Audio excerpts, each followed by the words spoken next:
precious gift that anyone can have. And this was too close to home. I just don't understand this act of violence. I don't know how to describe the feeling. It's like a dream because I want to wake up. Oh, God, please.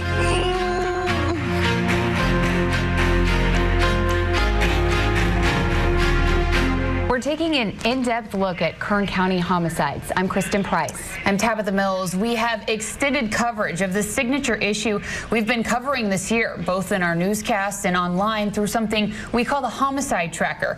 97 people were killed this year in their homes, on the street, even while working. 97, just one shy of the highest number of homicides ever in Kern County, which was 98, set back in 2009. The coroner rules a death to be a homicide when the death is at the hands of another. The term homicide includes deaths from murder, justifiable self-defense, and officer-involved shootings. It does not include accidents or vehicle deaths. Our investigative team kept detailed records of those killings this year. And we have an in-depth look at the families affected, sobering statistics, and possible reasons behind this drastic increase of killings in Kern County. 97 mothers, fathers, sons, and daughters were killed this year.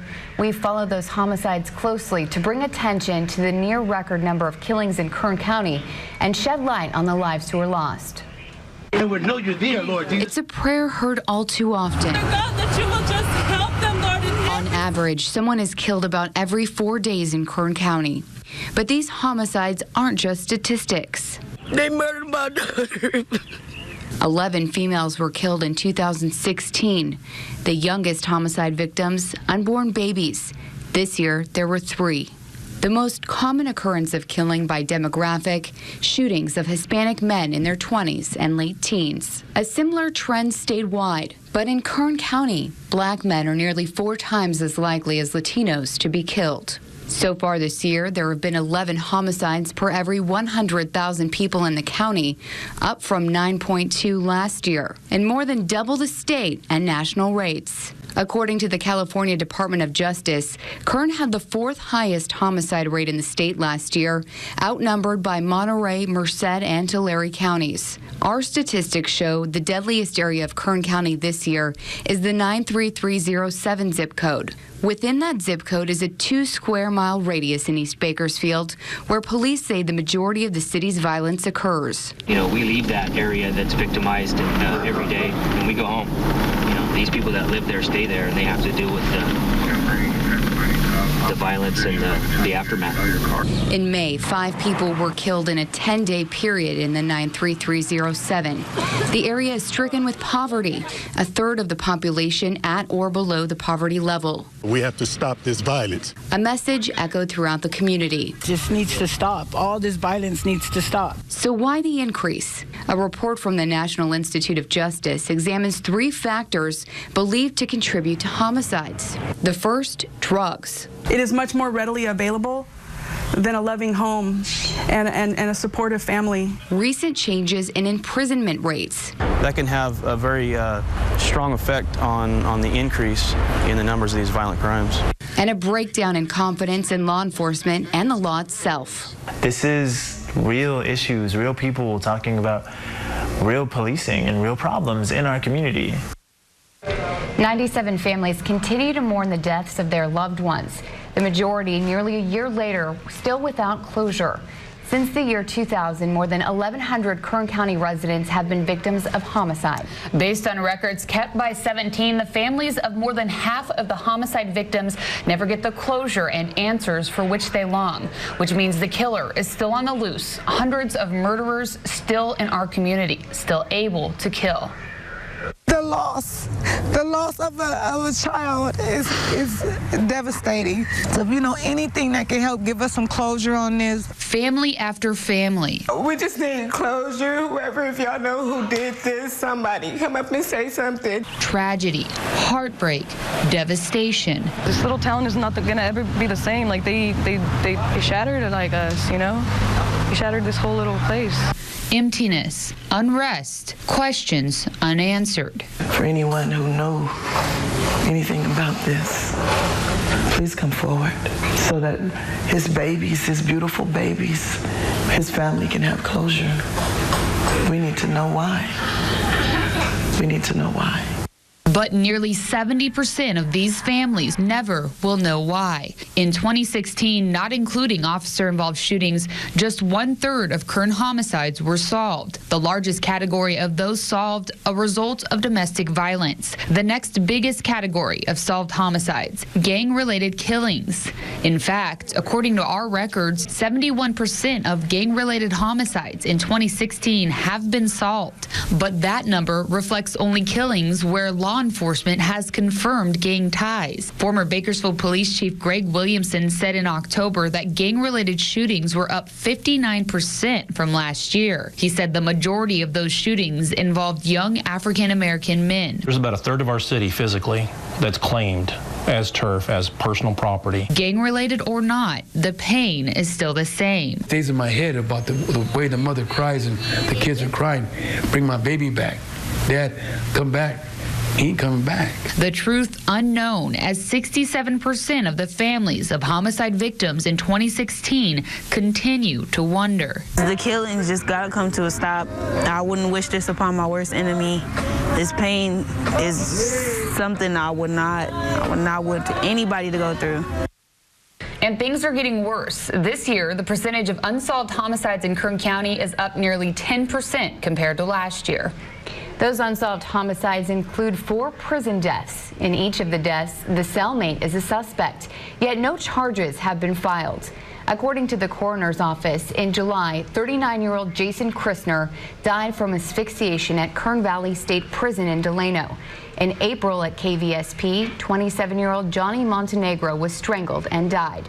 In February at the California Correctional Institution in Tehachapi, 46-year-old Miguel Alejo died from what the coroner deemed neck compression. And in January, 30-year-old Brandon Laurie died of stab wounds he sustained at KVSP. The suspect named in every case the cellmate, 2 of whom are serving life sentences for first-degree murder. However, no charges have been filed against any of the cellmates. According to the KVSP and CCI, those cases have been turned over to the district attorney's office, but no action has been taken. 2 of the unsolved homicides include what the Kern County coroner deemed a miscarriage. The 17 investigative team asked the coroner's office about 2 cases. One in July filed under the name Baby Girl Templeton. The other in January under the name Julie Metz. The only description given, miscarriage. The coroner's office has not answered our questions into these homicides. 4 homicides this year were the result of officer-involved shootings. That's 6 fewer than 2015 when 10 people died during police shootings.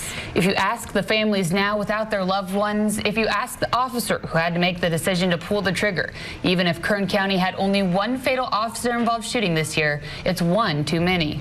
17's Alex Fisher joins us with a closer look at police shootings this year. Kristen and Tabitha, in the last 2 years, BPD has had the most officer-involved shootings in the county at 14. 10 were fatal. KCSO deputies were involved in 8, 4 were fatal. The Shafter, Delano, and Tehachapi police departments, as well as Kern Valley State Prison, have each had 1 fatal and 1 non-fatal officer-involved shooting in the past 2 years. Don't do it, man! Don't do it! Don't do it! Shoot first, ask questions later. Officers respond to the circumstances that they're presented. Get out the way! We're utilizing the force to stop the threat. We're not utilizing it to kill. You have to get into the officer's mind, what the officer was thinking. The deputy has to make the appropriate choice. Comply, then complain. As opposed to a confrontation that could lead to the loss of someone's life. It's a controversial topic. What do we want? Justice! Where do we want it? Now! What they're begging for, what they're crying out for is just change. Officer-involved shootings. It's painful. There's no glory in taking someone's life for using deadly force. There have been 8 officer-involved shootings this year, compared to 23 last year. In 2016, 4 people died in police shootings. In 2015, it was 10. Since 2010, every year, nearly 8 people die in officer-involved shootings. There are a number of theories about the drastic decrease: national news coverage, pressure from the local community, police brutality lawsuits, The recent revelation that the California Attorney General's office has been looking into the Bakersfield Police Department and Kern County Sheriff's Office for the past year. But law enforcement has remained tight-lipped on them all. There's no way to tell why one year's higher than another than officer-involved shootings. According to new Bakersfield Police Chief Lyle Martin, we have a small group of individuals or groups that do criticize and critique the police, and some of their concerns are valid, and some of them, we have to look at and objectively. 1 week ago, the California Department of Justice announced it is investigating the Bakersfield Police Department and the Kern County Sheriff's Office for potential civil rights violations, which includes officer-involved shootings and deaths in custody. Alex Fisher, 17 News. We have more detailed information about homicides in Kern County on our Homicide Tracker. It's an interactive webpage that follows these cases from investigation to resolution if there is one.